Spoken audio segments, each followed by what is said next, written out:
All right, if I hit all the right buttons, we are live on YouTube. If you're catching this on a replay, make sure to subscribe, click that bell so you're notified the next time I go live to answer your Power BI questions. And I gotta hit the Facebook button as well. Oops. If you're catching this on a replay, make sure to subscribe, click that bell so you're notified the next time. Okay, good. That was an audio test. That was working. That's great. And let me do this. I need to hit one more button.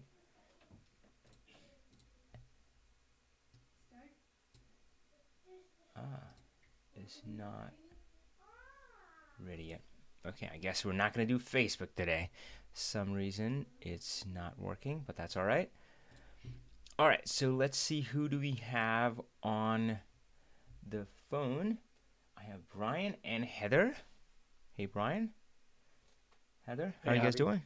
Hey, Avi. Doing pretty good. It's a Friday. Yes, always good. You know, plus we're hanging out together, so that's even better. All right, let's see who is on YouTube. So if you're watching me online, just say hi. Tell me where you are calling in. Well, you're not calling in, but you know what I mean.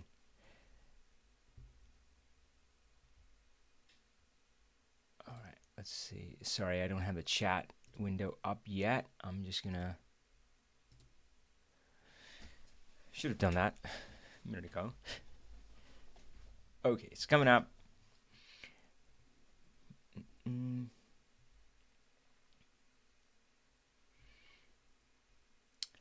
Nice. All right, Guy. Welcome back, my friend. Says hello. How can we submit a question before a Friday talk? Too hard to put in chat. So I'll be candid. I'm more methodical with the calls that I have with my class on Thursday. We have a process for pre-submitting questions and so forth. For this one, I'll the intent has been that you pre-submit it on it. Well, not as much as pre-submitting it, but what I would say is that so we have a student Facebook group, which is only for the students. That's for the Learn Power BI family. That's where we hang out together. And we use that in combination with our Thursday live call that I do with my students. Now, for the YouTube community, we have the Talk Power BI Facebook group, and that's a great place to post your questions. Now, what I'll say is that you can hop on and say, hey, Avi, can you look at my post and Talk Power BI? I posted it yesterday, a week ago, a month ago. I don't care, right? I'm like, hey, I'm still looking for an answer. So that's a good one. And by the way, I didn't know this. I mean, frankly, I'm kind of a no. I mean, I know everybody doesn't like Facebook. I have mixed feelings as well. In fact, if let's see.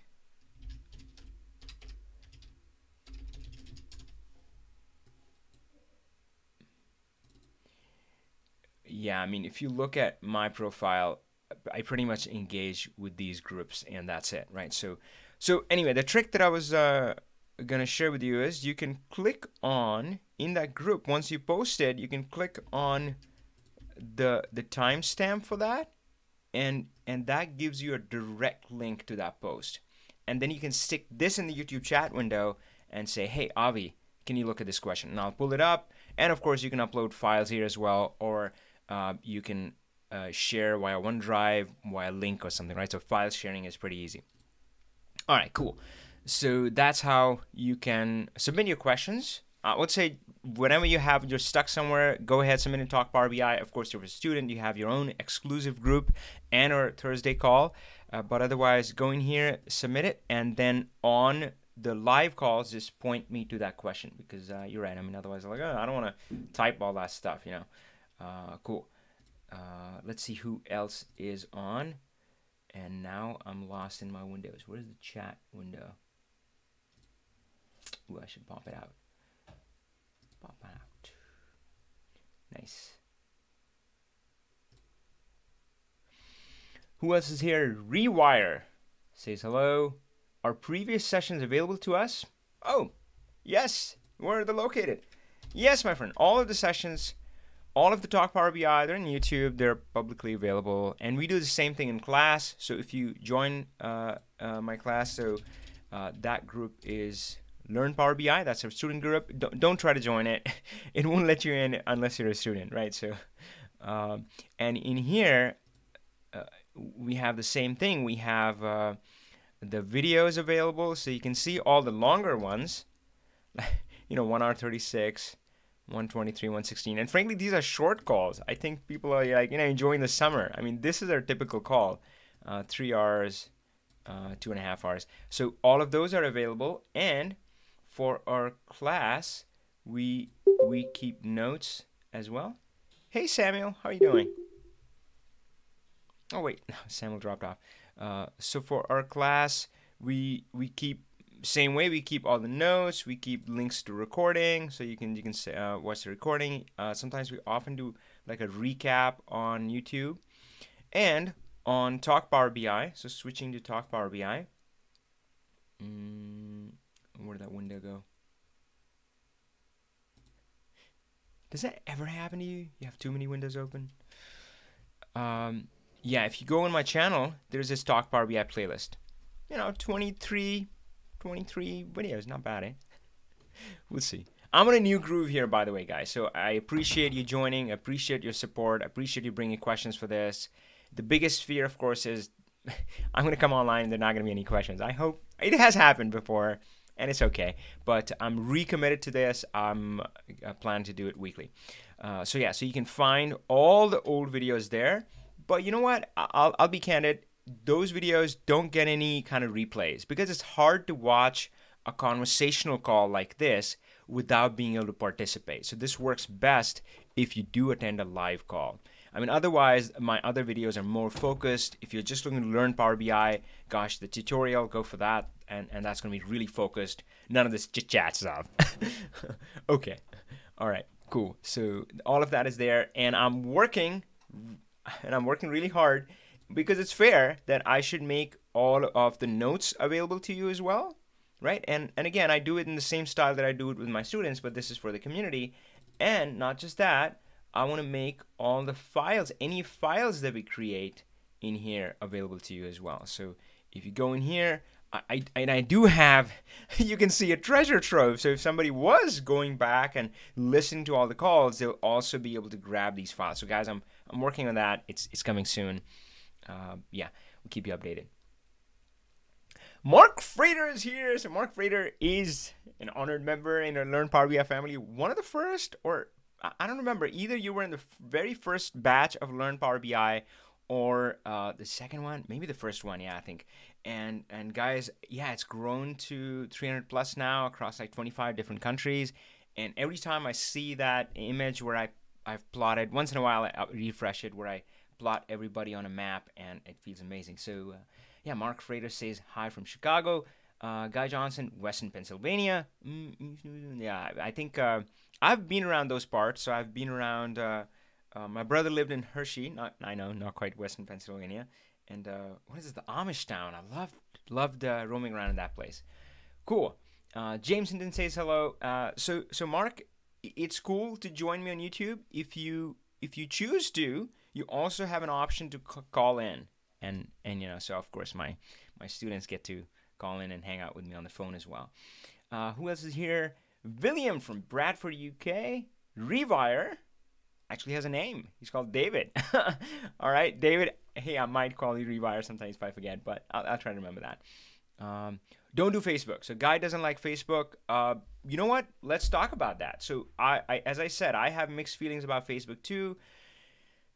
I mean, so again, I don't go to Facebook for the other stuff. I just go for our group, and there I have to say it's a really cool platform. I mean, I don't know. The stuff that we're able to do on it, it's just built in. Going live on the Facebook, I love doing that. Just popping in, and being able to answer questions. But if that is not your deal, if that's never going to be your deal, then there's this new thing that came up, which I'm going to show it to you. It's called YouTube Community. and right now you can see that there's nothing here. But maybe we'll do use this. Maybe that makes more sense. And I mean, I'm going live on YouTube, and I'll say, "Hey guys, post your questions or something, or talk to me." So maybe we can do that. We'll see. We'll try it out. So that's a good note. I'm gonna actually write that down. So let's say July 20th, and this was a tip from Guy. So 000110. So just general discussion. Use YouTube community. I'll say the Facebook group will stay, but maybe we can use an addition to Facebook group. Yeah. All right. Oops. Let me close this window.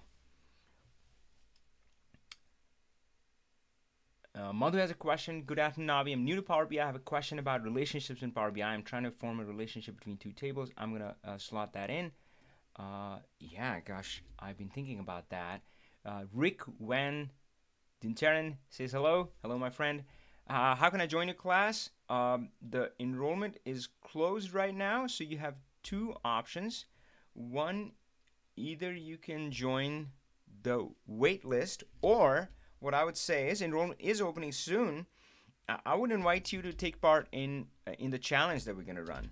Why don't you experience that? And of course, I'm going to assume that you have already watched the tutorial, the Power BI tutorial. Power BI tutorial for, I mean, I say it in the tutorial, so if you have seen it, you know, is really the first module of my course, right? So experience that, see if you like the style and so forth. It's not for everybody. And then join me for the challenge, my friend. So this is the third time I'm running this, and the whole idea is to get you from learning to doing mode. And again, that's frankly the whole premise of my class as well. But I run some things for class, and then I run some things for the community where everybody's invited. So this everybody's invited here. So enrollment is opening soon in August, in fact. But if you haven't checked out the tutorials and sign up for the challenge, just go to learnpowerbi.com/challenge. So let me stick that in the window here. So that is Madhu sign up.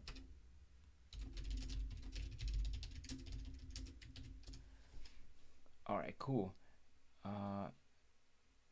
Yeah, Mark says he was in the first class. Got it. Some questions from Dings Bums. Okay, love that handle.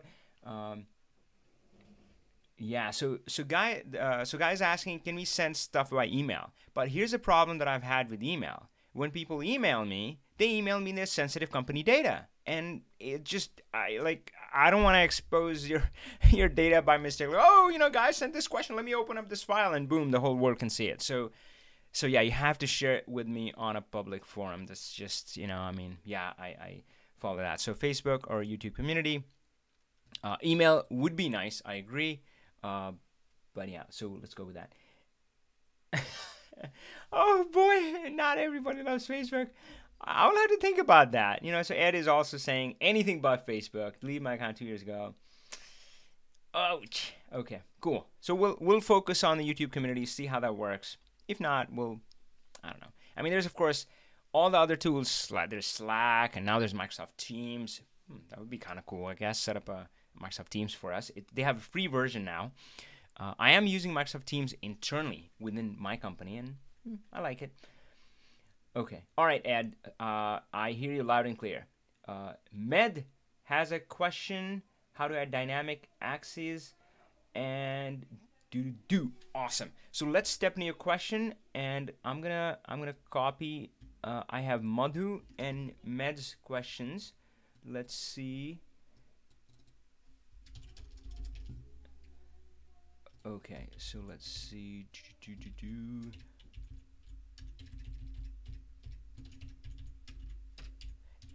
And guys, again, I'm so glad you're here. Yay! All right, so let's do this. So we'll have this one. Cool. And we'll have Madhu's question.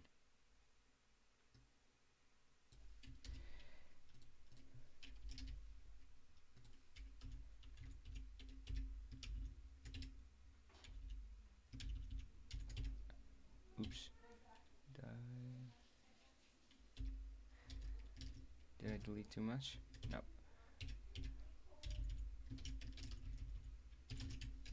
Okay, let's see if I missed saying hi on the phone to anybody. No, okay, short crowd. That's all right. How do I pop out the chat window? There we go.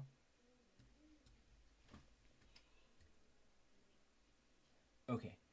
So guys, we round robin. That's what I do in my class call as well. So we're gonna take one question from the phone from my students, and we're gonna take one from Facebook. So the phone folks get first dibs. So we have Brian, who's asking about looks like performance. Ooh, nice, good question. So how to optimize performance for large models? Love that. So Brian, tell me a little bit more. How, and of course, large is subjective. So how large is your model? I mean, in terms of rows, in terms of I don't know, disk space or something, file size. Well, I can look at the file size here real quick. Mm-hmm. It's probably got, roughly 50 data tables, some of them rows. I mean, as far as, enterprise wide, I wouldn't say they're massive, but, you're probably talking tens of thousands of rows on some of them. It seems like everything's working relatively fine until some of the measures start to get kind of complicated with Yeah. selected values and formats and just trying to do some different switches and things like that. I'm trying to find the file if you bear with me just a second. Yeah, the file size is 7,600 kilobytes, so I don't think that that's terribly huge, but Yeah. Yeah. Um. Yeah.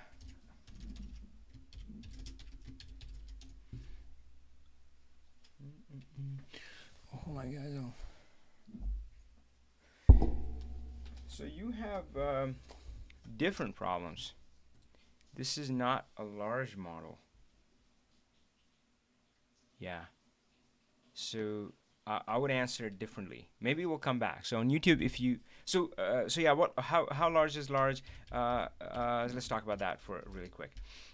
So in my mind, if it's a million rows, I don't think about it. It's it's yeah. If it's 100 million rows, I still don't think about it. I still don't think of it as large. Once it starts pushing higher from here, 300 to 500 million rows, I'm extra careful in how I model it, right? And by the way, maybe one reason why I don't need to think about it here is I'm always following some set of best practices, and we'll talk about that a little bit.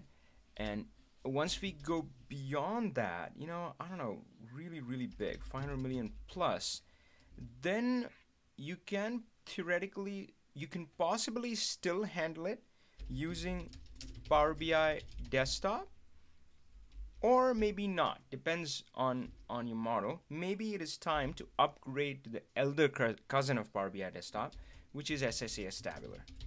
And the largest data set that I've heard being hosted on SSAS Tabular actually had a terabyte of data which it pulled in. Now Power BI's compression is phenomenal, so it compressed it to 250 gigabytes, right? So, but still, 250 gigabytes is a big model. I would not do that in Power BI desktops. But SSAS Tabular is much more scalable.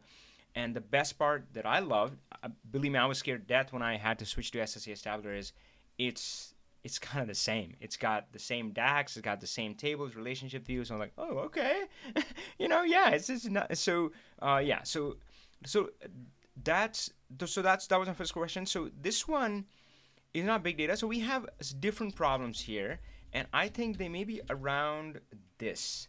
That maybe it's not set up right. So what would I look at then? So let's say, yeah, let's like how to optimize uh, small model.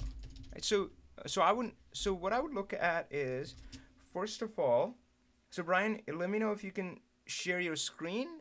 or send me a screenshot or something. I would love to see your relationship view. That's frankly the first thing that I look at in any model. And I'm looking if it's clean, if it's got like nice data and lookup tables. If I see, like a one or a few flat tables, that could be it. That could be it. But more likely, it's possible you're saying that generally it works, but it's the measures that slow it down. Then I think the problem is with the measures, the way they have been written. So that I would focus on that. Maybe examine the measures which are slow. It's like, what are we doing? And one surefire way to kill your measures, really get sucky performance, if somebody was going for that, even with 10,000 rows, or it doesn't matter, right? I mean, is use a lot of iterators. So iterators are usually X functions, but there are others which work as iterators as well. So filter is also an iterator. I should think of a synonym for this. Goes row by row. X function filter, and my understanding is top n is as well. So I know you want to say something, but and actually the way to kill the performance is to nest iterators, because if there is an X function going over 100 rows which calls another X function which is going over 100 rows, you are you're creating a loop which goes 10,000 times. Cool. So what do you think? Yeah, does Well, that? let me send you this measure, because I've got Yeah. like Yeah. 9 of these on the same page. Okay. But I And this is when I absolutely started. would love to see the relationship view. Let's see Yeah. here. So I don't think you'll be able to stick that in the chat window, but maybe in a Facebook group, uh, yeah, post it there. Yeah, I But mean, it's let's do basically these. got two. I basically got Mm-hmm. 2 reference tables, a calendar table and a product hierarchy table, essentially, and everything else is data tables. Mm, okay. Can you share your screen? I can. Yeah, let's see if I. Yeah. And I what just I'll say opened up is, this model, and the relationship view is a total mess all of a sudden for some reason. But oh yeah, I'd love to reorganize it. I've heard somebody else complain it. Yeah. It's very annoying. Yes. yeah, so if I click share my screen, do you have to do something? Um. Okay. Now I should. So if you want to be like super careful, I don't know how sensitive your data is. That bring up your model and take a screenshot of the relationship view and stick that in like Paint or something, so that I mean, we don't step in data by mistake. Okay. Let's see here. So All right. Yes, it's up. Okay. Oh yeah, boy. so like I said, it's all got Yeah. kind of messed up here. Yeah. So folks, yeah, if you've heard me talk, being part of my course, yeah, I mean, I keep my data tables down at the bottom, lookup tables up top. And while, go ahead and kind of rearrange that a little bit. I probably would need that, but I'll start looking at your measures so I know what questions to ask you. So I'm looking at kind of the recent week. So what you pasted in there, that's not, oh my God, is that just a single measure? That's, Yes. okay. Oh boy. Okay. I'm trying to breathe easy. Man, that's okay, cool. So folks, you probably have seen the site. If not, absolutely lovely. Hosted by our friends from Italy, Marco Russo, Alberto Ferrari, just brilliant folks. And they have this DAX formatter, and watch what it does. Yeah, so yes, allow all the cookies. It kind of cleans it up. Um, so gosh, yeah, let's see what's going on here. So I'm gonna say,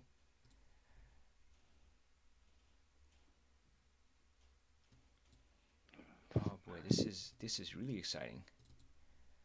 This is a meaty measure, so we'll say 2018-0720 Brian complex DAX measure. All right. So So let's see the tables involved. Molecule, molecule, IMS weekly.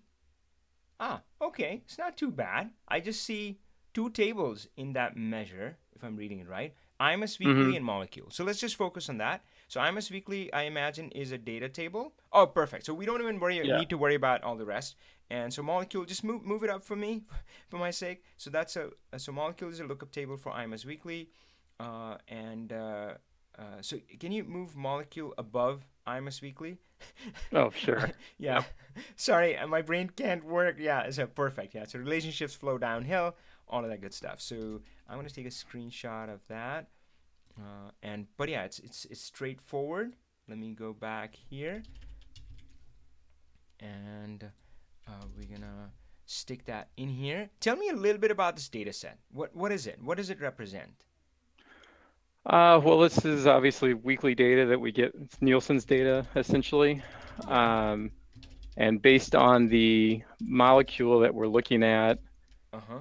we're trying to um, either it's going to be measured by the total number of milliliters that are dispensed or the total number of vials in the case of these products.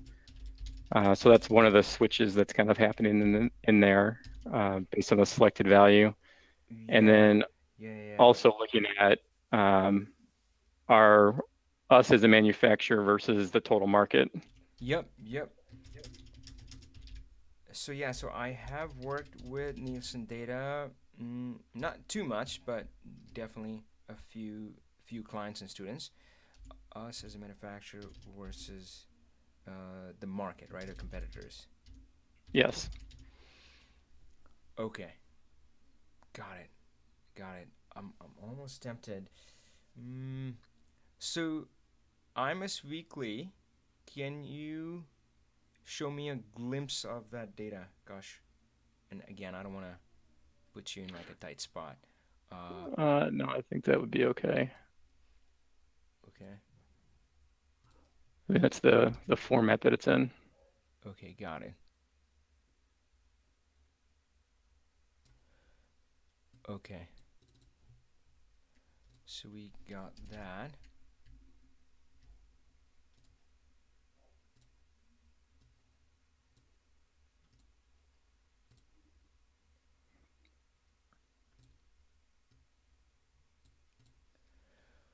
All right, all right. Just give me 1 second. I'll say. Series doc.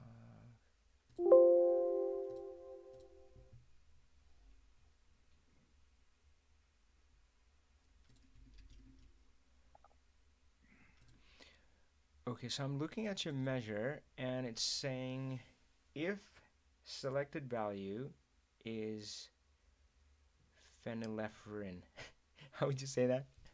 No, you said it perfect. Okay, okay. If this, then you do one formula. Otherwise, do that formula.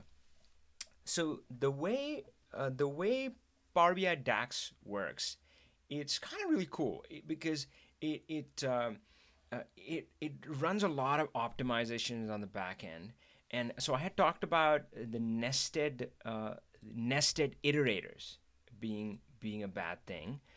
Another thing that really stops it in its track for optimization. So imagine the simplest measure, sum, right? So for sum, the way Power BI stores data is column by column, not row by row, right? So typical database stores row by row, but this one stores column by column. So when you say, give me a sum of this column, it just goes to the column and just gives you everything. And frankly, even there, it also has some of these sum results as already cached, so pre-cached. So it doesn't even actually go to the column calculator. It just gives it to you from the cache. So another thing that can kill that is an if statement. So that's I'm feeling like we can get rid of that somehow, right? Maybe not doing it in the formula. Let me think. Anyway, let me look through the rest of the stuff. So if you're saying if this then that, so got it. So select values phenylephrine, then do this. Mm, All right, so calculate sum of this, where detail is volume units, and dates in period -7. It seems so -7, you're doing like a rolling 7-day. Is that right? Yeah, well, this data is delayed 7 days versus other data that we have. So we're always looking. Oh gosh. Oh, okay. I think I got a good one for you. So I see what you're saying. So I don't know if it's gonna work, and we might go back, but I'm gonna get presenter just really quick. Okay. All right. So often, so there are two main engines in Power BI. The only two ones that I really care about, right? There is the M, which is the query editor, and then there's DAX, which is DAX, is the measures, right? I don't care about calculated columns. Don't ever talk to me about that. So DAX measures. So two main engines, and when you start on my course or you listen to my on my channel, I say it pretty plainly. I say this is your kitchen. I can't spell kitchen apparently. This is your kitchen. This is where you do all your cooking with the data. That kind of sounds not right, but clean shape transform, right? So whatever you need to do to the data to get it, whip it in shape, you do it here. And then this is where you do all your math. And that's often when you're starting out, it is cut and dried. But once you step into a little more advanced stuff, you start tackling somewhat complex data sets, it becomes the line becomes a little gray. And I would say I love hanging out in that gray area because every time I'm faced with this challenge, I'm like, huh. So sometimes it's cut and dry. I'm like, oh come on, you're doing your cooking in not in the kitchen, so that's slap on your wrist and you shouldn't be doing that. But sometimes you can say, huh, I can do it here or I can do it there, and then you go, well, which one is right in this case? So my feeling is that if so, I don't know if this is true, but let's say that my sales was coming in, and sales said January 1, and it said I made $200, and January 2, and I made $300. But January 2. But then some other data was coming in, maybe third-party sales. So this is, I don't control them, somebody else is selling it for me, and then they report it with a week's delay. So they say January 8th was 50 and January 9th was 40. But what I wanted to do was match this with that. Is that what you are kind of trying to do? Yes. Well, then I would actually do this in the kitchen, and I would go back and fix it right here. So it's fixed, and then in DAX, I don't need to worry about it. Do you think, I mean, and again, there might be assumptions I'm making which do not apply to your data set. So what if we fix it in the query editor? We said, oh, you're a week ahead. I'm going to do whatever date you're coming in, October 21 -7, and boom, now you're aligned. Now when I say January 1, I get my January, would it work, you think? I guess I'm not following what you're saying there. The Nielsen's data is delayed a week from all of my other data sets. Yeah. So But uh-huh. if I change the date in the Nielsen's data, then when I be comparing, my weeks will be askew. I really need to. I guess does it need to be based off of week, like Yeah. So number of year, something like that? well, so here's the thing. I'm trying to understand, why are you doing this? This pattern is done for a rolling 7-day average. But I asked you that and I didn't hear a yes. So I'm trying to figure out if that's not why you're using this pattern for, then why are you using it? I honestly, I can't remember. I just know that's what I had to do to get the right answer. Okay, cool. So let's go back. So the data is a week delay. So this is the So uh, if I would hook it up to my calendar table, and I'll say June 10, what's the key thing here? IMS weekly. What are you summing up? Detail. Oh, each is. Okay, got it. So I said, give me the value for June 10, and that's 14057. Fair enough? Yep. Right? And then, uh, so 14057. And then I would go to my own data, right? So you have other table. What is it called? Just curious. Oh, like a comparable data set, like ship sales. Ship sales. Got it. So you would say ship sales, and ship sales, you say, give me the number for June 10, and you get some answer.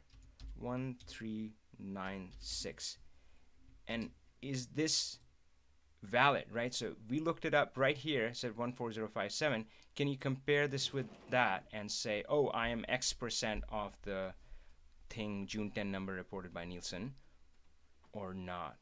Or is the date a problem there?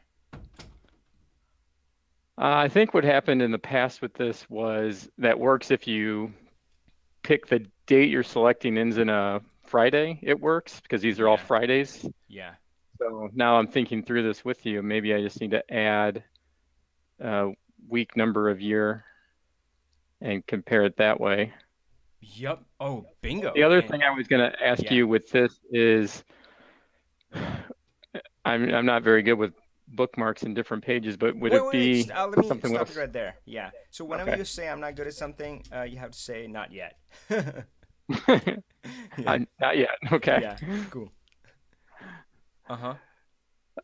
So I was wondering if it could be solved with, instead of having a complicated measure, just Yeah. do a selected value and do a bookmark to a different page or something like that. Yeah.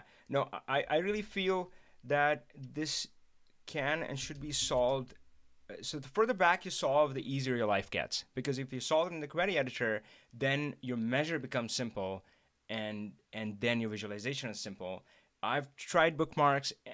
Yeah, so it's yeah, no, I would recommend the opposite way. I mean, frankly, solving things in visualization is usually a bad idea, especially if, I mean, if you have something that needs to be solved, straightened out in the query editor before the data gets in, and you try to solve it in the visual side, that's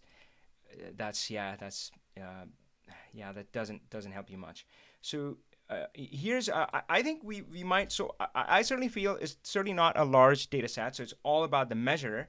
So I would be looking at a few different things. One, I would be looking at that whole date week thing, and that you can solve by calendar and week num. And I think the ultimate calendar, which is in the course and is also in the on YouTube, if you grab that, it does have week number there. Or if you need help, we can always kind of add it. I think it's there. So that way, you're not worried about which day. You just say, hey, just the first week or the second week or something like that. So maybe you can line them up correctly. Now, if you do line them up, I'm hoping that you can get rid of this stuff. And frankly, it kind of troubles me because, again, the pattern here is typically for rolling 7 days, so I'm not really sure what it's doing here. But I'm hoping you can kind of get rid of that. And the next thing I want you to get rid of that is this if then else statement. I'm pretty sure, but yeah, we can tackle that next.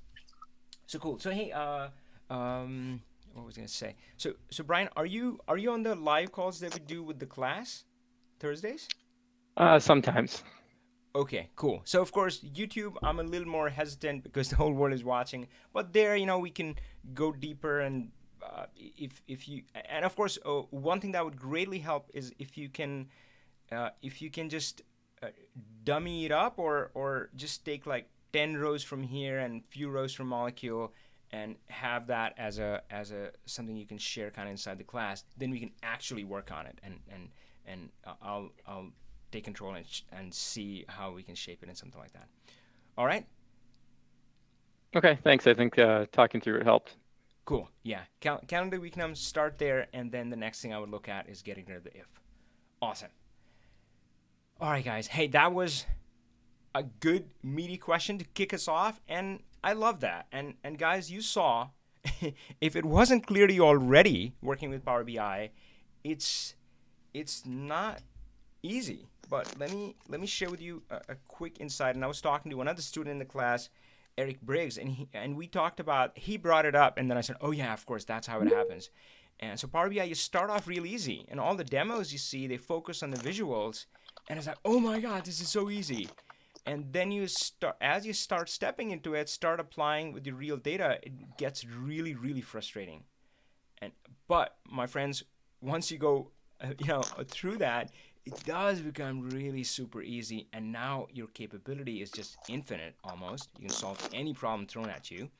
And of course, what I try to do is in my course and my students is, soften it for you guys a little bit, make it a little bit easier. But real data is messy. This is the kind of stuff we're living in. 10,000 rows can be big data. Cool. So thanks for all the Facebook friends. You guys have been so patient. Let me see. Josh is saying a big hello to me. Hello, Josh. So I'm just going to shout out a few highs, and then we'll go back and. So. Oh yeah. So you used to unmute on YouTube? I don't think so. I tried. So guys, I can't unmute you on YouTube. There's no way. I have some ideas around it. Hang on, be patient. We'll see if we can work something there. Of course, the best thing you can do is join my course, and then you will be talking Thursday and Friday. All right, so Matt has a question. Da da da. Okay, cool. DAX and Power Query. Interesting. Samuel is there. Hello. Okay, got it. Samuel was commenting about the formula that if dates and period was used only once. Igor, I'm not sure what that is. Da da da.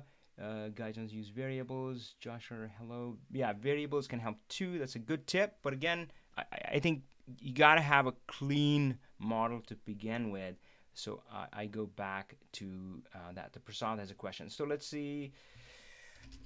So guys, I have tried kind of first in, first out, and it doesn't always work because I lose track. So it might seem a little disjointed, but I'll frankly pick maybe kind of randomly or what came first. Let's see.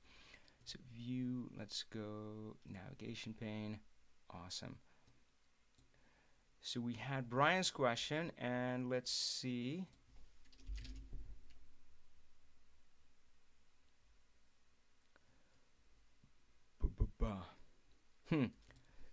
I'll take this one on really quick.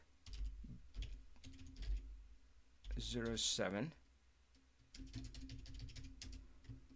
row levels security for external users. So the way row level security works is you use the username and set it up based on that. So Prasad, the username function would still return something. So I think you can just do it based on that. And frankly, I've never tested it for an external user. Maybe I would after this call, but I would love to hear from you as well. And nobody seems to like Facebook. So maybe post it on the YouTube, maybe in comments as well if you try it. So share it with an external user and have them bring up a report which just shows the username, right? So let's open up a Power BI file.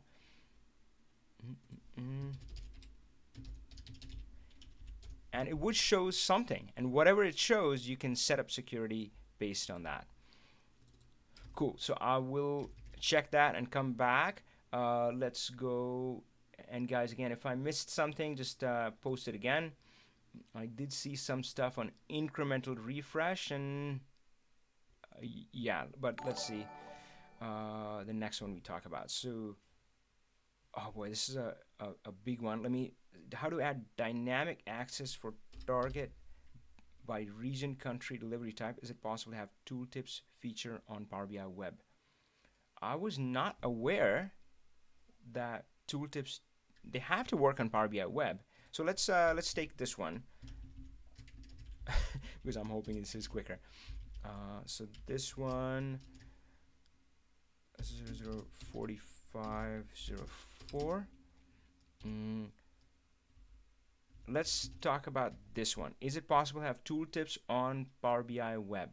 I think it is, right? I mean, unless you tell me that they don't work online, which I would be pretty shocked. I mean, on any of these here, okay, fine, it depends on the graph type, but let's say if it's something like this, which looks silly, but it's all right, you can add tooltips there, like cost and purchasing customer count, and they work. Is it working? There we go. So yeah, so whatever you add in tooltips does work here, and my assumption is it works on web as well. Tooltips feature on Power BI web. Let's circle back actually here for the username. So if I do a new measure and I say, so guys, I'm going back to the row level security question, Prasad row level security, and I'll say measure, and we'll say username. Now there's of course the user principal name, I don't know what that is. Domain name, yeah, you can do that, and I'm not sure what it's going to show for me right now. But of course, what I see here is not what I would see it in service. In fact, why don't we publish this guy up to service? How do I, guys, what happened to the publish button? Home tab. Go to your home tab. What would I do without you? I was, yeah, okay. They can, oh wait, what am I doing? Oh, you have to save it. Okay, cool. Save it changes. Yep, save it on. Let's save and learn Power BI. Start. Sure. Let's try 218.0720 PBI. So we're gonna test two things. One, how does this show up my workspace? Yeah, sure. How does this show up on the service? Although, of course, Prasad's real question was, how would it show up for the remote user? And I don't want to, spend time testing that right now. But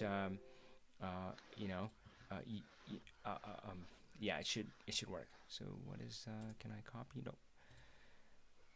And the other thing is, we'll see if tooltips work.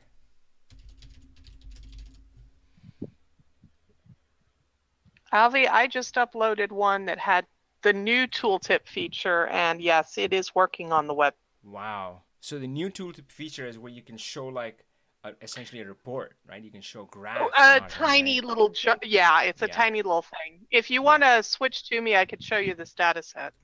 Oh, that would be nice, yeah. And it's one of those things. So guys, I'll say two things. It's obviously exciting to get all these features every month, but at the same time, certainly if you're kind of starting out in this journey, I would in fact say tune that out. You don't need that as much as you think you do. In fact, you need that very little. I don't even stay up to date on a lot of that stuff. I'm like, oh, what? Bookmarks? What? And it's okay. It's okay. You don't have to know and learn everything. It's that 80-20 rule. 20% gives you that 80%. And the 20%, if you ask me, the stuff that counts is under the hood. It's it's DAX. Visualization, yeah, can come easy. So you can see that online, it shows me at Avi Singh. So again, just share this report with an external user and ask them, hey, open this report, send me a screenshot. Send me a screenshot. What do you see? And then you can set up row level security based on that. Let's see tooltips working here. Yep, so yeah, they work just like desktop. So cost and purchasing customer city count. And we can have Heather show us an example of, so go ahead, Heather, you should be able to share your screen, and while you're doing that, I'll just scan the comments and questions and see if I missed anything. Okay, so this particular graph right here shows the new tooltip feature. Oh, and this nice. is using the online. And on this graph, I'm using the old tooltip feature. Nice. So there's also the drill through, right, where you can say, "Oh, I want to see all the details about Lincoln And I GIS." actually have drill through on this one as well. It's Uh kind huh. of weird because when you hover, if you've got the new tooltip, it Yeah. gets in the way of your. Yeah. Uh huh. So, but yeah, I actually can Yeah. drill down to that Nice. particular person and their stuff. So This is really cool. Um, this was actually for internal for our sales team. nice. Really cool. Thanks. So, All right. Let me get back. and I'll let you take that back. Nice. Tell me a little bit about building that report. Who's the audience again? My report, Mm-hmm. that was Yeah. for Let me our just show. internal sales team. Okay. And tell me a little bit about about the process of building it, how long it took, how did you engage with them, and something like that. Actually, that one took me some time because that was, Mm-hmm. it's still in process, actually. They've Mm-hmm. got some requests that they want, Yeah. but that's the third dashboard I have built or Wow. So report that I've built. pretty cool. And Avi, I've been with you since the beta class, so unfortunately it's taken this long, N- but no, don't use that word. It's well, if you heard me talk, um, you're always in the right place. You're exactly where you need to be. You're not oh yeah. ahead. You're not behind. So this is what you were destined to do. Build 3 dashboards till now. Now, of course, you're destined for much greater things going forward, and I'm sure that's going to happen. And Well, yeah, we've it's actually got one that we've made for a client even. So wow. that was the first one, was rolling one out to a client. So I'm pretty well pleased with that. Oh, that is so sweet. Um, and of course, so I do have some bad news for you. When you said that the dashboard for the sales is not done, it's never going to be done.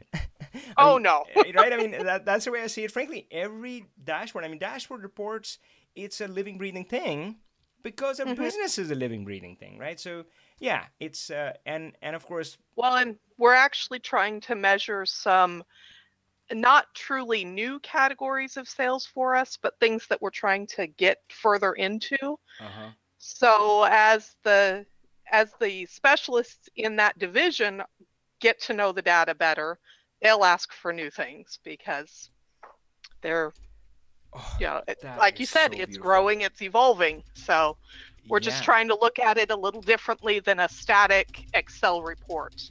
yeah, and what you said about I have seen that too, and you didn't quite say it that way, but I think that's what you meant. Tell me if you have seen this. So what we saw was in an organization, people kind of get trained not to ask questions, and it's subtle, but it's so if you see something and then you're like, oh, but what about this and this? The new guy asked that question and he's kind of shut down, like, oh, that's too hard to get. Oh, we tried it and blah blah, something like that. It's like, yeah, the request is pending with IT and it's going to take 6 months. But once you change it up and you say, no, guys, it's okay to ask questions, bring it on, then people get retrained, like, oh, what about this? And of course that's where the goodness is, right? That's where you kind of peel the onion. So I hope you've seen a little bit of that in your organization. Well, you may not recall from our interview, but I'm working with a small company that thinks big.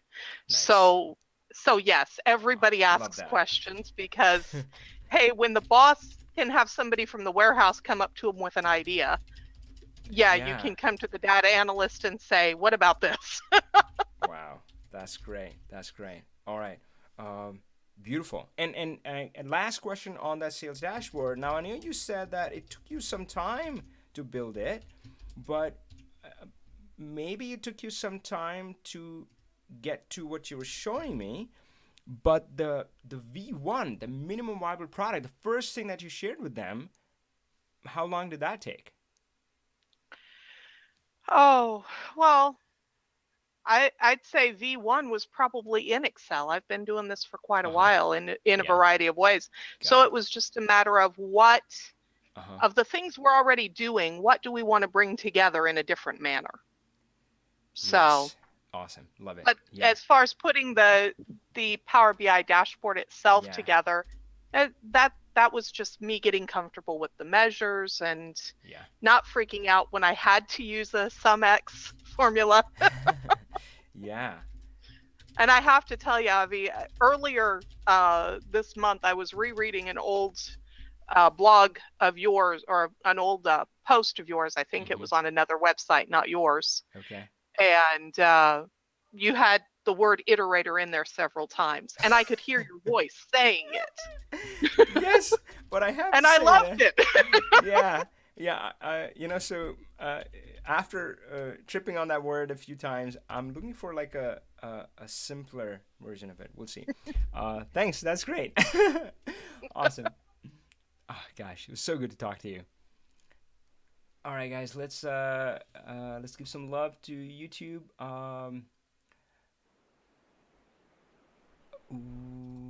Tooltip. So I think we're good here, guys. Yeah, agree. So we're good here, and we're good here. I didn't talk about this one. I will kind of save that down here. And Mother, if you're still on, let's see what else you guys are talking about. So username, Prasad, Thomas has a question. Got it. Prasad is asking, hello from, Asif says hello from KSA. Is that South Africa? What is that? Like country code. Guy says, if an Excel user adds a column to a spreadsheet that is already in Power BI desktop, is there a way to pull the new column into the model? Shouldn't that happen automatically? That's my question to you. Uh, Unfortunately, I think it doesn't sometimes. It's weird. It's not good. I do want to tackle Guy Johnson's question. So, guys, if it's okay with you, let's take that one on without redoing the model. Why would you redo the model? Yeah, that shouldn't be required. James says yes. How? The other guy's like, yep. Help me how? Okay, cool. So, guys, let's go. Oh, I'm still basking from the conversation with Heather. So cool. So let's see. I don't know how long is the Talk Power BI call. How long is the longest Talk Power BI call? Of course, I have done I think twice or thrice Talk Power BI marathon, which goes all day. So I'm not comparing to those, but I don't know. I'm feeling it today. You guys are rolling in with question, and it's going along. So let's. I'm okay if this goes long. So Guy Johnson asks, do I have the question? Is how to automatically pull new columns into Power BI Desktop. Love it. Let's do it. So I'm going to make an Excel file. And so here, so this one was for Prasad, was it? Who was asking my role of security? Yes. And this one was for Med Tooltips. And let's do one more. So where's my Excel file? Where is it? Where is it? Where is it? There we go. And we're gonna say country sales, USA. Sales is 100. Canada sales is 200. Let's save that in our files, which I promise I'll make it available to the Talk Power BI community. Coming soon, guys. Thanks for being patient. So we'll say 2018-07-20, and this one is from a guy, and this is my input file. Cool. All right, now I do need to close this file. Otherwise, Power BI Desktop complains. And now I'm in here. I'm going to say get data Excel and go to that file, Talk Power BI 2018, and just pull it in.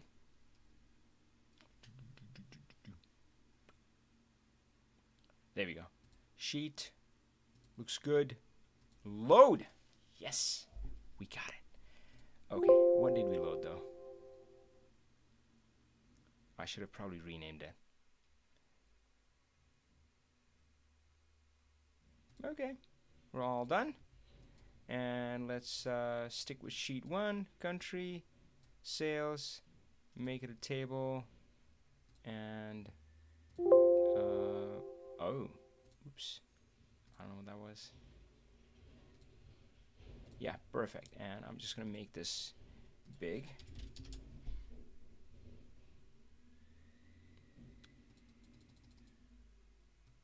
Right, so yeah, and of course, if you go to the data view, sheet 1, country and sales.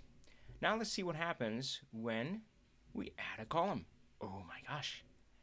Let's see. Talk Power BI 2018. So we have sales, and what if we add cost? Cost or shipping, doesn't matter, right? We're just adding a new column. Cost is 80. Cost is 150.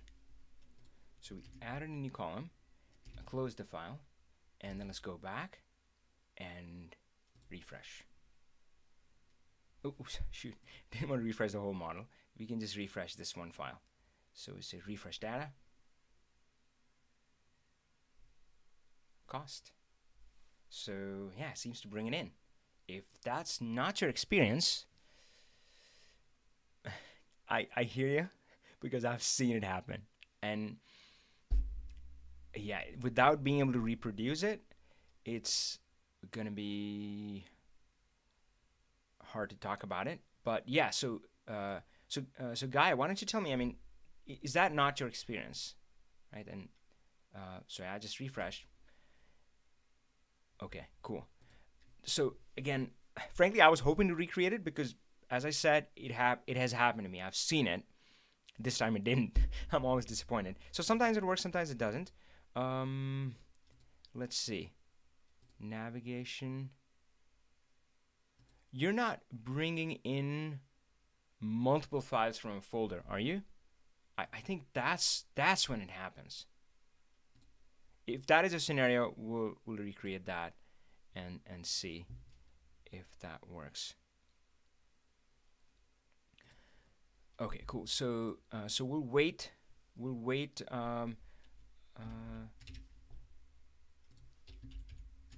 So I'll say Avi, it happens automatically. It may not happen if you pull files from a folder, which is an amazing option where you can just say, hey, go to this folder, and whatever files in there, just suck them up. So yeah, so Guy, I apologize. I mean, we don't have an option for you to kind of share your screen or something. Otherwise, we could have debugged it there. Let's see. Thomas has a part 2 to his question. Great. Let's see. I'm gonna put it here. Oops. Not what I get. So Guy, I do want to help you, but if this is a scenario, then let me know and we'll work on that. Otherwise, I don't know. We'll see. Gosh, single file. So how about this? So for one, do this in a new, launch a brand new Power BI desktop file, and pull one of those files in, close the file, add a column, and refresh in Power BI and see if it works. And why would it work for a brand new file? Because it's possible. So Power BI is always getting smarter. Every month they're getting smarter. That Power BI, the latest update, has the code that it generates is now smarter, right? The M code that it generates.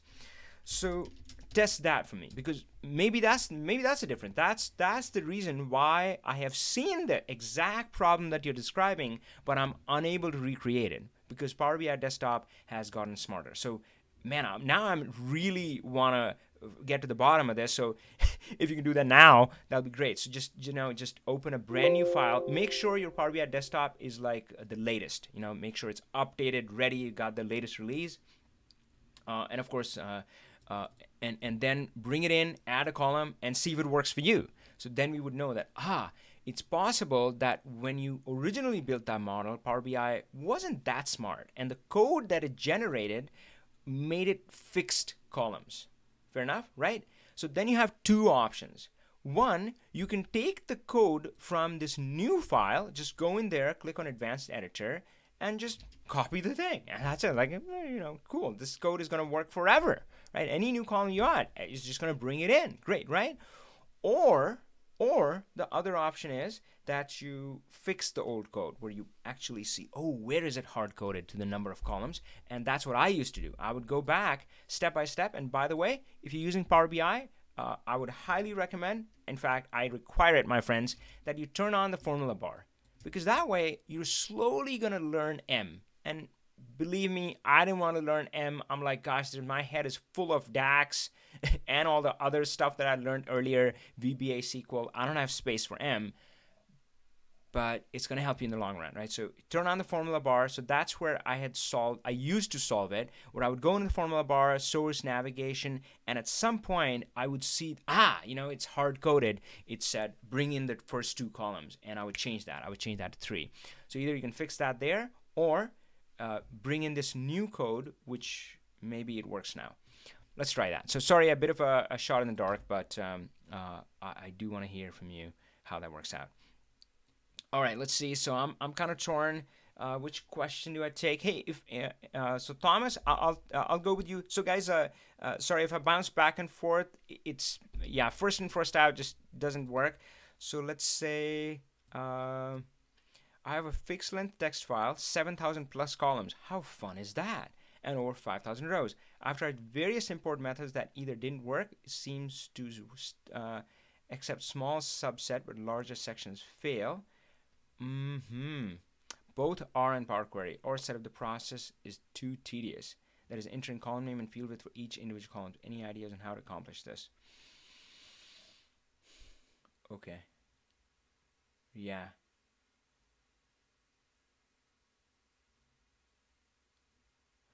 Okay. So I see Med's comment. So Med, I'm glad Heather shared that. So she had it working on the web. So I'm not sure. Oh, actually, now I remember. Sorry, guys. I was supposed to go back and forth with the folks on the phone. So hey, folks on the phone, if I forget about you, just speak up. So let's see. Let's switch to the phone because I think we have taken a few YouTube questions. So, Tyrone, you got a question? Oh, okay. So Tyrone, is it something that you can share your screen? Is the data, if it's not sensitive, then because I'm not sure how much I can do just with the error message.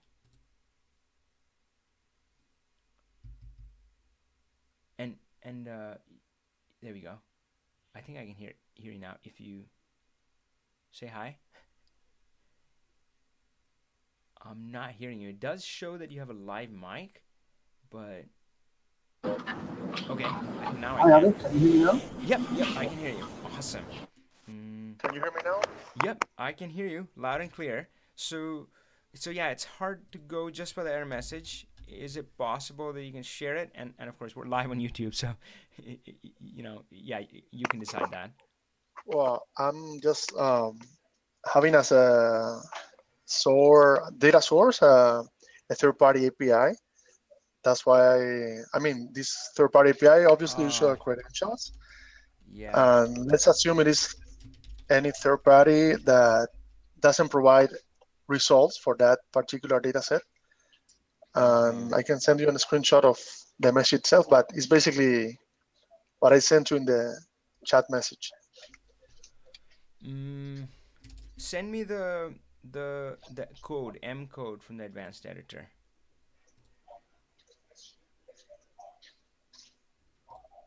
So yeah, grab it from the advanced editor to send that over. Well, in that case, you'll need the credentials to that third-party API because I'm not going to use it. I just want to look at it because, frankly, I don't have that much context. So either you share your screen and we monkey around in there, which, again, if the data is sensitive or something like that, I wouldn't recommend. But advanced editor is, so it's going to be non-sensitive, but still give me a little more insight into what's going on.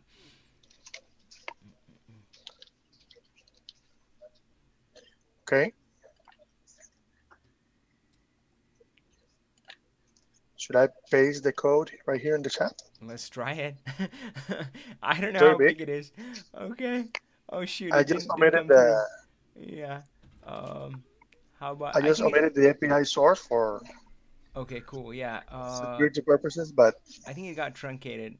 Can you stick it like in a Google Doc or something? I'm thinking email it to me at the class email address. I'll try that. Okay. Okay, I'll stick in here what I have so far.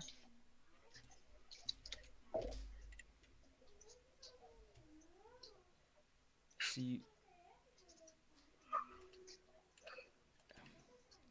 well, so my question to you is that which step is showing the error? So if it is the first step, then I doubt that I can help you because, Oh, actually, it is. mm, yeah. So okay, and yeah, I don't know, because then it might be something with that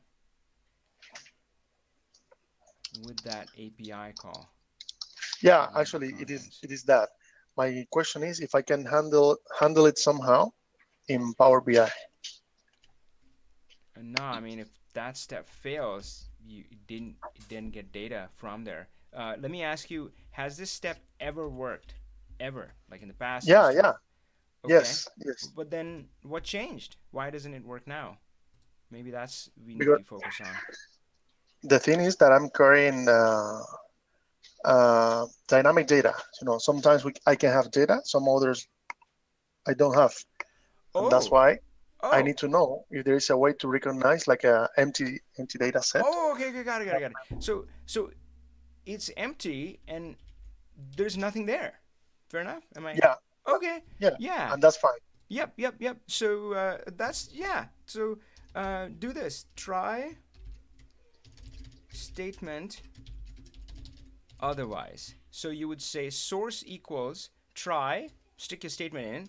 Otherwise, you give it like a. I think you can just say null, and then it wouldn't error. I don't know. What do you think? I mean, I'm feeling like Well, is that. What do you I will think? try. I'll try that and Right? see what happens. Okay. Cool. So all right. I was thinking you would say, oh, Avi, I mean, I'm not able to pull the data from the source. You are able to pull it, but sometimes it's empty, and that's when it's complaining. Yeah, In that that's it. case, this should work. Awesome. Yeah. Okay, let's do error handling in the query editor, M, and I'll write this as well. Cool. Okay, I'm glad I didn't have to wade through the rest of the M code. All right, Yeah. my friends. Let's see YouTube. Who's on? Da da da. So, Guy, I haven't heard back from you. Thomas, I needed more room to explain. That's okay. So, okay, cool. So Feliciano is saying, is it possible to connect a folder in OneDrive Personal, not just in a shared file? Not just in a shared file.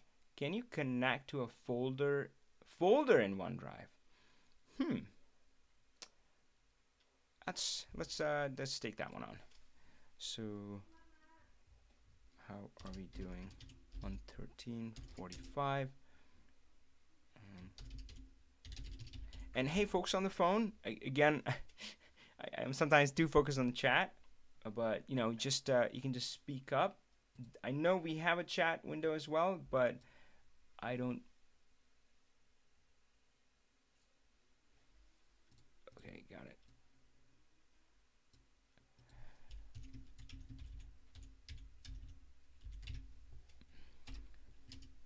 Okay. So Feliciano, what was a question? Nope, not this. Is it possible to connect a folder? I don't know, folks. Have you tried this?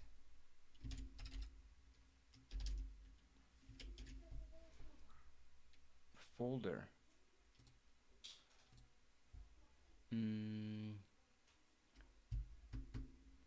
Get data.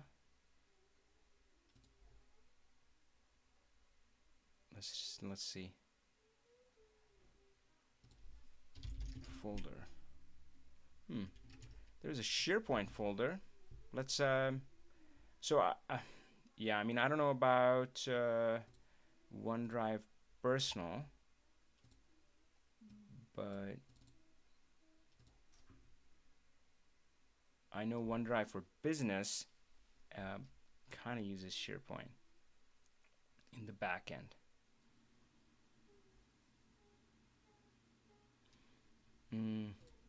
Yeah, so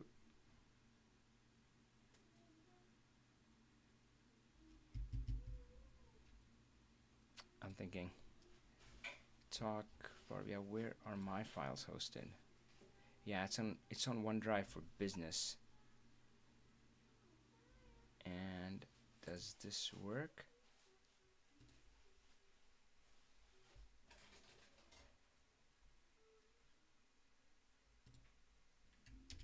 Let's try it. So I know I'm not kind of answering your question about the personal drive, but maybe it's worth a shot, or maybe you do have an option to use OneDrive for business. Site URL, so it doesn't want the exact folder, it just wants the site URL. Yeah, so I don't know. For now, the it's not looking good for OneDrive folders. OneDrive personal folders. So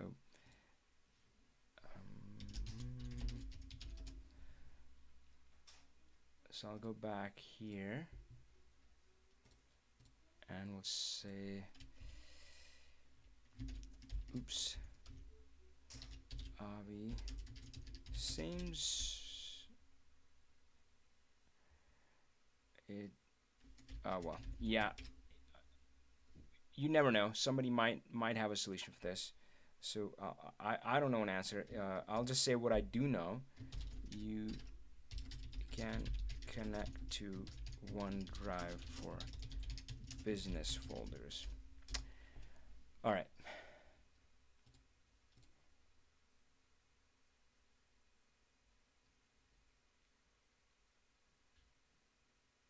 Okay.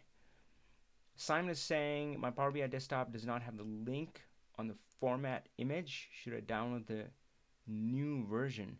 Does not have the link on format image. So it sounds like, Simon, you saw something which is not available in your version. Yeah, you can download, or what I do is if you get it from Microsoft Store, then it automatically updates. So yeah, you never have to update it again. There we go, Power BI desktop. So get it from here, and it just updates automatically. All right. Okay. So hey, so again, guys, so Madhu, Med, and Thomas. Thomas, if any of you are still on, just put me a ping, and I'll take one of your questions. Whoever pings me first. And thank you for being patient.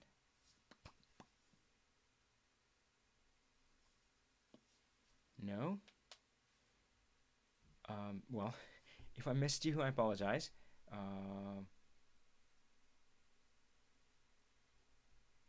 Thomas, okay, Thomas is on.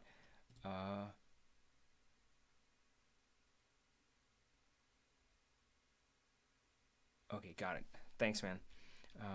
Thank you for all your patience. Let's do some Power BI. What a last name, guys. Seriously, come on, look at that. If anybody was built to, work in Power BI, that's really cool. Gosh, so 7,000 columns.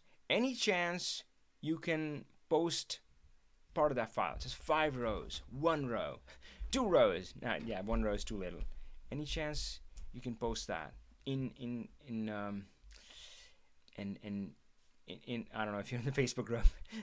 I heard so much about people not liking Facebook group, but that's what I would have said. So Thomas, I'll wait for your answer there. Can you post the file in the Facebook group? Oh, cool.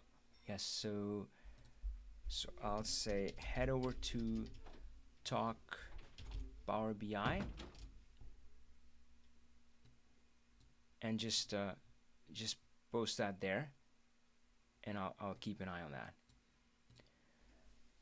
That's gonna be awesome. Meanwhile, Med has a question. Is there a way to allow other users from our organization to update and publish my own reports? Absolutely there is. So we'll circle back to Thomas's question. But so Med, if you did have this question as well, just post it again. That way I know you're still looking for an answer. So Thomas, I'm going to wait for your file. And let's take 012046. Oops, it's not with it. Copy. And we'll say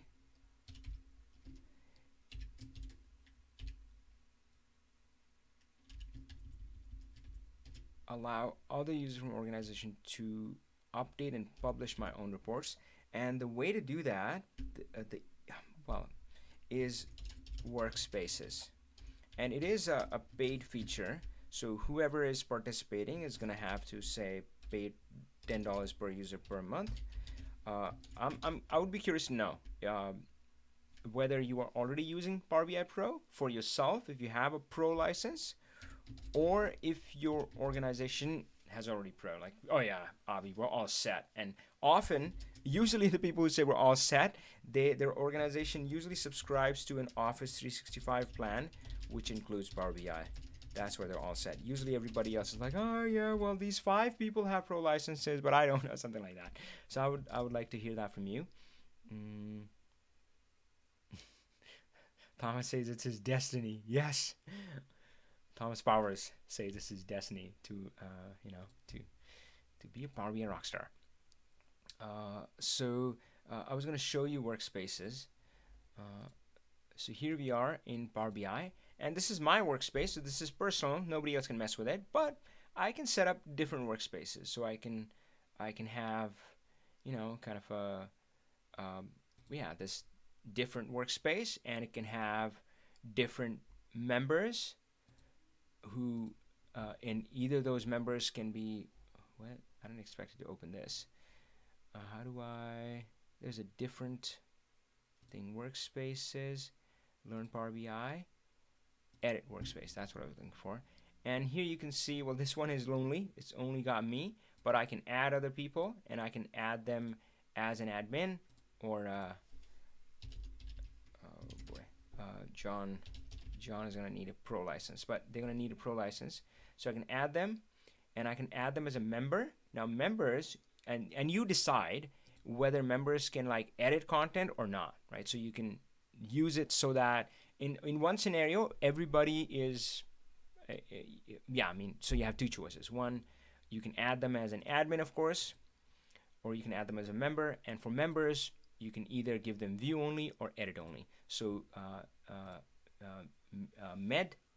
Medatif, let me know if this seems like, oh yeah, Avi, this is what I was looking for, and yeah, this is gonna help me.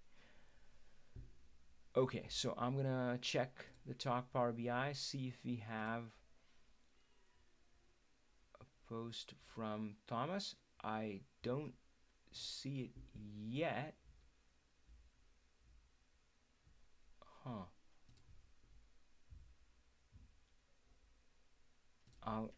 I'm not sure if you're having trouble, so we'll say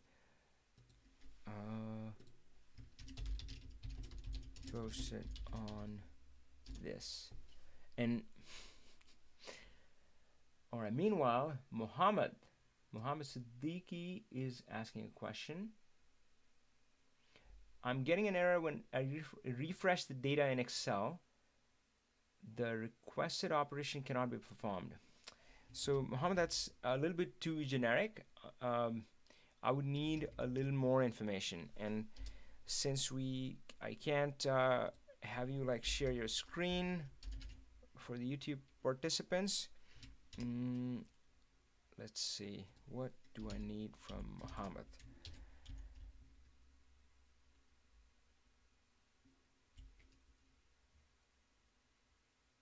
user mapped section open.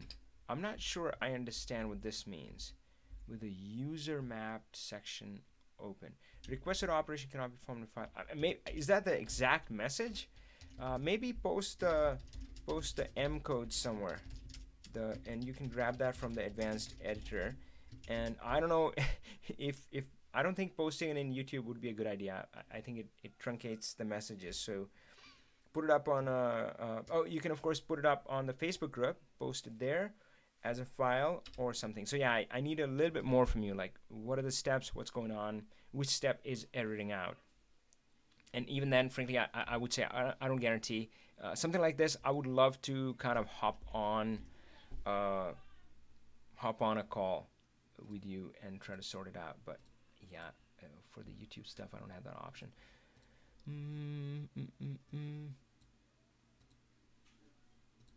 Meanwhile, let's see.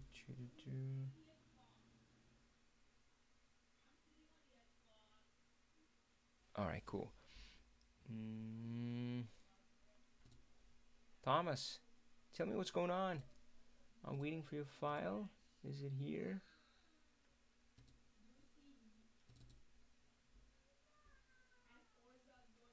Yeah, I don't see it.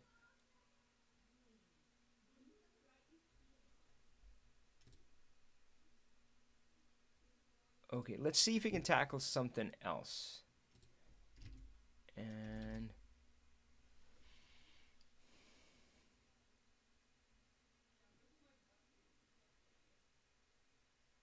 oh,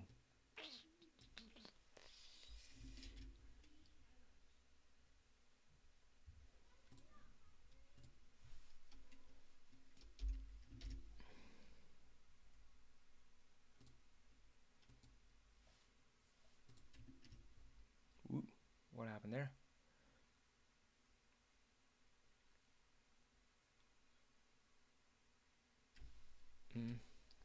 Oh, there we go. Wait. So guys, I'll admit my energy is tanking a bit, and you can fix it if you kind of interact with me more on the YouTube chat, asking me more questions. Otherwise, I'll say we're gonna kind of wind up the call. Yeah, so Mohammed, I wish I could help you, but so again, when something was working and it broke. Oh, okay. So Thomas, let's see how else. How about you? What was I asking? How about you share it? Upload the file. So Thomas, upload your sample file on Google Drive, OneDrive, Dropbox, any of those, and share via link, and stick that link in the YouTube chat. Let's try that. And guys, we'll probably make that Thomas's question the last one, unless you ask something else interesting which catches my eye. All right, so Mohammed. So yeah, when something breaks, it was working, it broke. I look at like what changed. So in this case, we seems to know that you changed from 2016 to 365. Excel couldn't refresh the table supplier from connection query supplier. I would love to see the M code. Hey, folks on the phone, again, Greg Dyrone. It's yeah. If you have any questions, just kind of speak up. That'll be easiest for me. Okay. All right, cool. So guys, what do you think, Mohammed? Can we help him? Send me the M code, my friend. I have something to go on, and upload to OneDrive, G Drive, Dropbox, share via link. So if you do that, okay. So all right. So Thomas needs to go. Bummer. Yeah, I would have loved to work on that. I'll admit I have not worked with 7,000 plus columns. I know Excel might have a limitation actually in opening something with 7,000 columns. I don't know how many columns can Excel keep. I know it's not unlimited, but I'm hoping Power BI doesn't have that and we can handle it. But yeah, short of the file, we can't. So Thomas, bring it in next week. Next week we're kicking off our Power BI challenge, but I'll be taking Q&A as part of that.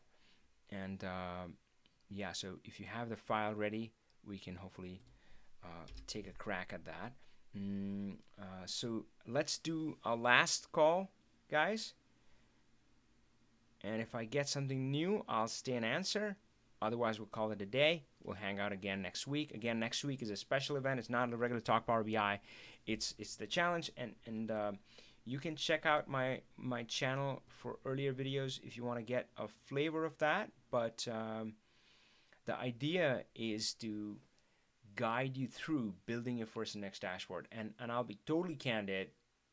It's going to be you who's doing the hard work, right? So you're going to be working with the data, but I'm going to make myself fully available for 5 straight days to kind of help you over those roadblocks. So I'll do a little bit of teaching, and I'll focus on the core stuff, which I care about, which I think matters most, the query editor DAX, and then guide you through and help you along the way. That's frankly the only thing that I care about.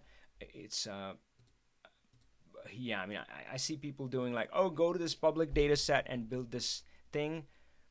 I have little interest in that. I want you working with your own business data, building something real, solving real problems. And I think that's the best way to learn anyway, right? I mean, if you just want to learn Power BI, the best way is by doing it. Oh boy, so Guy says Excel can handle 16,000 columns. So then I would say I'm pretty sure Power BI should be able to handle it. It shouldn't be. It should be something else. Great. Phil got the same result. I don't see any new questions. And it seems like Madhu had to leave. And Muhammad, yeah, I think I need a little bit more from you to help you with there. Let me answer Nolly Booger. One last question.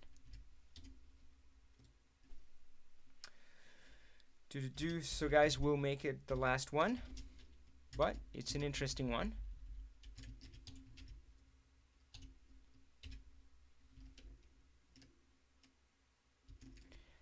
How can I use DAX in a direct query? Well, DAX is a formula language. You can define measures with it, but you can also, it's also a query language, and you can just use that as a query, and all you have to do is use the keyword evaluate before it. That's it. As simple as that. So I'm using DAX Studio, and I'm connected to this Power BI model right here. And remember the table that we loaded, sheet 1. I can come in here, and I can say evaluate, and I think I can just say sheet 1. And that's it. It returns the table. Now, of course, I can say I don't want all the rows. I only want the row which says Canada. So country. Oops. It was trying to help me. Oh, God. Country. Nope. Sheet 1. Country equals Canada. And now, if I run it, I only get 1 row. Now, of course, this is a silly example, but that's it. You just say evaluate, and whatever you specify, it returns that. And that's how you use it as a query language. Now, of course, the bigger question is, should you? And here's what I see, my friend. So I see Excel users, they come into Power BI and they treat it like Excel. And SQL users come into Power BI and they treat it like SQL. So Excel users, what do? They typically flatten tables. They make it with just one wide flat table. And it's like, oh shoot, there's no VLOOKUP here. Oh wait, there's related. Yes, I'm saved. I'm going to do a whole bunch of related and all that stuff. Or they flatten in the query editor. All of those, every one of those is a bad idea. Now, what SQL users do, and again, I'm not speaking about you. I don't know what your context of the question was, but speaking in general for whoever's listening, that be wary of that. I would say be very wary of this, right? So, in general, you shouldn't be using Power BI this way. There are exceptions, and maybe if I'll talk about that. But in general, so I see SQL users, they come in here, and for them, everything is a query. And they said, oh, I was writing SQL queries earlier. Now I'm going to write DAX queries, right? So, and it's not how it works. That's not how you build a Power BI model. How do you build it? Well, if you want to hear from me, my take on it, then on my channel, go through the data modeling playlist. So there are two engines that I've talked about. There's the query engine, M. That's where you shape the data and into data tables, lookup tables, and all that stuff. Get it really, really clean, right? Your data model is your temple, my friend, right? Nothing gets in without me wanting it to be there specifically. So you do that query editor, and then you build your measures. And if you do it right, you typically don't need to do this. There are some edge cases. Let's talk about some of them really quickly. But if none of them make sense to you, then ignore them. Then don't worry about it, right? So one is importing data from a tabular source. Then you can use it. Where else? I don't know. Maybe really complex scenarios. Yeah, but that's the edge case. Normally, it should just be measures. All right, cool. Let's see. All right, Greg, awesome. I'll be seeing you in Seattle. So, folks, if you are, oh, by the way, I did want to say that business application, what is Power BI Summit? I always call it Power BI Summit. Can't keep up with the new names. You can watch a lot of the sessions online, right? No, I mean, notice it says can attend, catch the keynote online, and I'm hoping they did it last time, not just the keynote, but some of the other sessions were online as well. I don't think I'm like the number one in the speaker list, so I don't think it's going to be any of my sessions. But you should by all means attend. Certainly, James Phillips' keynote is always impactful. Power BI team always has big announcements in there.